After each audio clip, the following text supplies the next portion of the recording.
El último que he leído, que además lo he leído en catalán, es el de En el mar hay cocodrilos.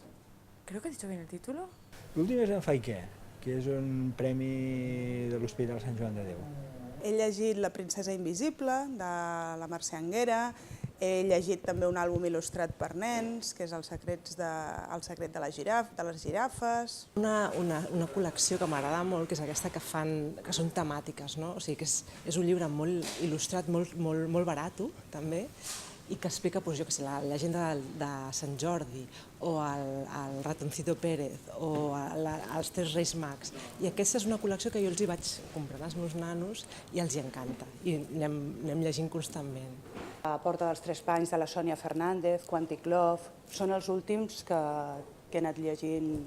I l'últim és Quantic Love, de la Sònia Fernández, que m'ha agradat molt i he passat una molt bona estona llegint-lo i enamorant-me i vivint experiències atòmiques. Jo me'n recordo també el porto perquè el vaig llegir tot just fa uns dies, el tornaran a buscar-me, del José Natero i l'Uce Laoz, dos autors que a més conec personalment, que vaig adonar-me o vaig saber que van guanyar aquest premi donat per molts nens, que és un premi que té no només el reconeixement, diguéssim, editorial, sinó el reconeixement dels propis lectors, i que és una història que enganxa des del principi amb un misteri en una mena d'internat on passen coses molt rares i Déu-n'hi-do, perquè al final són realment molt inquietants.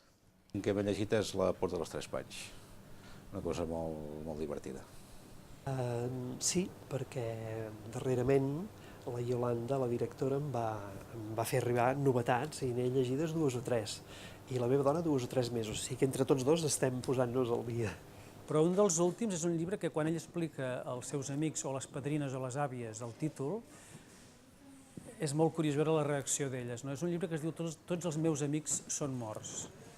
I és una meravella, és un llibre petit, deliciós, que amb 4 paraules, bàsicament amb frases curtes, menys una parrafada aquí al final, explica moltes coses. El corrent dels Premis Hospital Sant Joan de Déu, llavors, en principi, segueixo els premis aquests darrers perquè són àlbums il·lustrats i crec que hi ha molta qualitat en aquests àlbums. Galeri, he llegit el llibre del Francesc Miralles. Professionalment, que és el luxe que tenim els que ens hi dediquem, he començat a veure proves del 3è volum de l'Elvis Riboldi. I devocionalment, diguéssim, dels últims que recordo que més m'ha agradat i que m'ha agradat tenir, posseir, és l'edició de Tom Sawyer il·lustrada amb grataix. Tornaran a Per mi, que ha guanyat el Premi La Galera, d'aquests per la sèrie més escolar, com Nito al Pesto, també l'he llegit. Oblivium, d'en Francesc Miralles. Però un dels títols que tenim gràcies a la Galera és Tots els meus amics són morts, que és un llibre que el fet que pugui ser editorial transversal, que no només es fixi en infantil i juvenil, sinó que aquest llibre pot agradar a tothom.